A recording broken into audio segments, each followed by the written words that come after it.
fighting my way through the jungles of Borneo. I've wrestled down a fallen tree and wrung myself out after torrential rain. But the jungle's not finished with me yet. Whoa.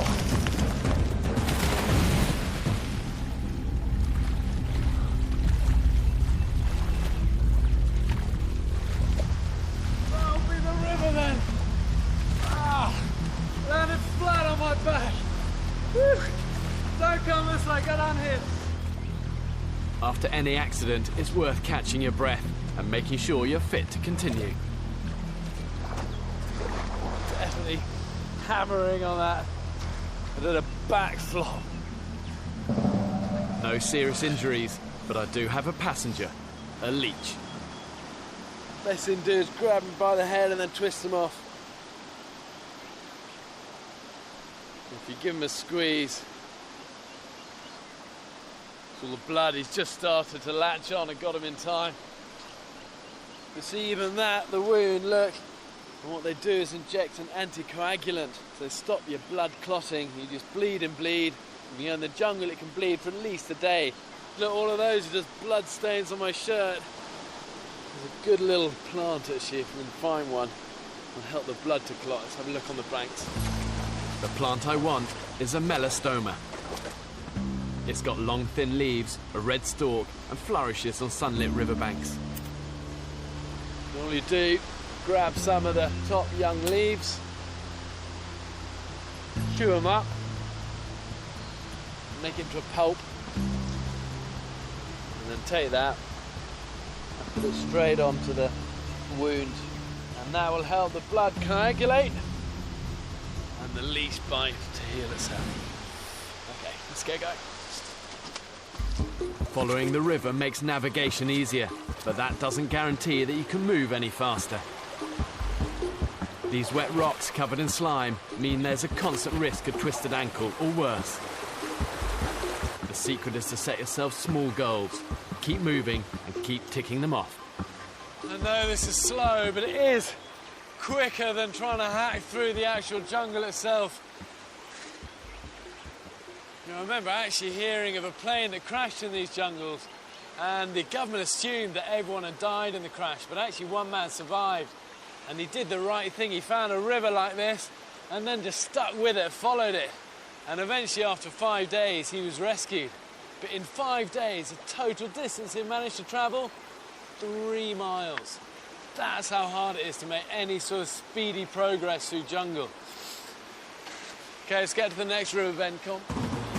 Here on the equator, it gets dark around 20 minutes after sunset, so it's important to leave plenty of time to think about food and shelter for the night.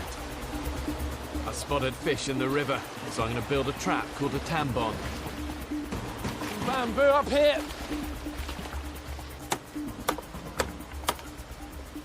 And the indigenous people of Borneo will use this fish trap I'm going to make as a quick an effective way of catching fish without needing bait.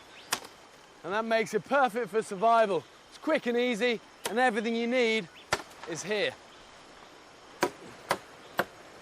Oh look, this is a nice bamboo here, it's got water in it.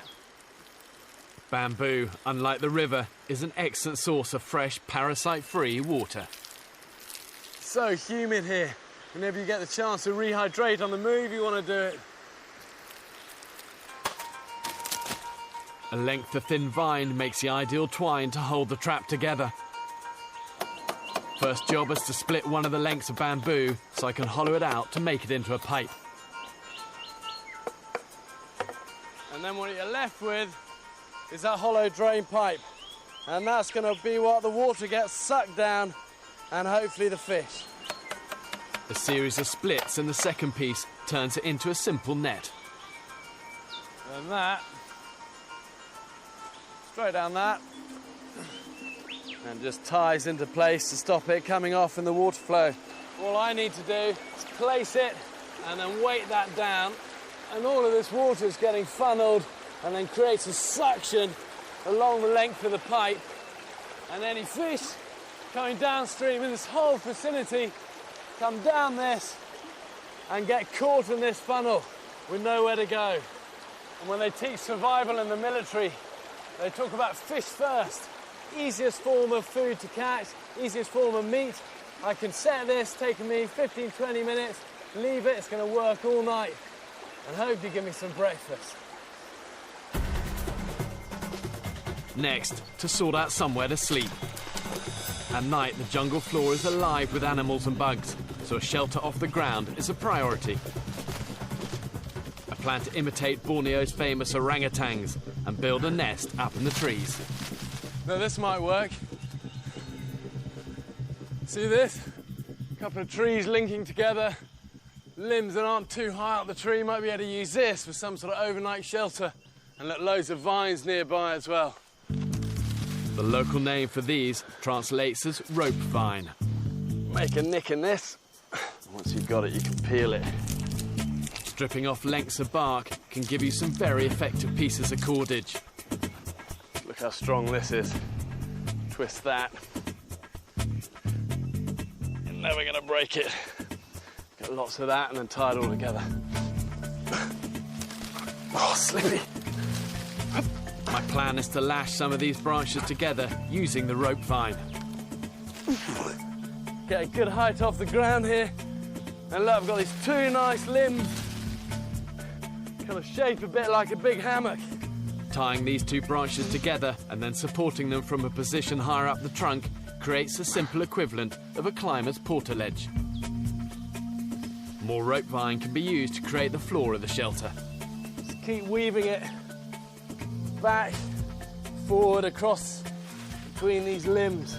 And then pull some of these existing branches across and use them to finish off this weave. And this is what the orangutans would do. They use the branches interweave to create a nest. With a healthy amount of greenery woven in, the result is a strong, comfy sleeping platform. Good. That works. Okay, it's fine, something to eat. Just before dusk is a good time to forage for food. Many of the jungle's predators are beginning to stir, and they can provide you with a welcome meal. Tree racer. Oh, just got to pull him back. Where's his head? Wow! Just got me then. Luckily he's non-venomous though, but you've always got to be careful. You know, they say snakes don't brush their teeth.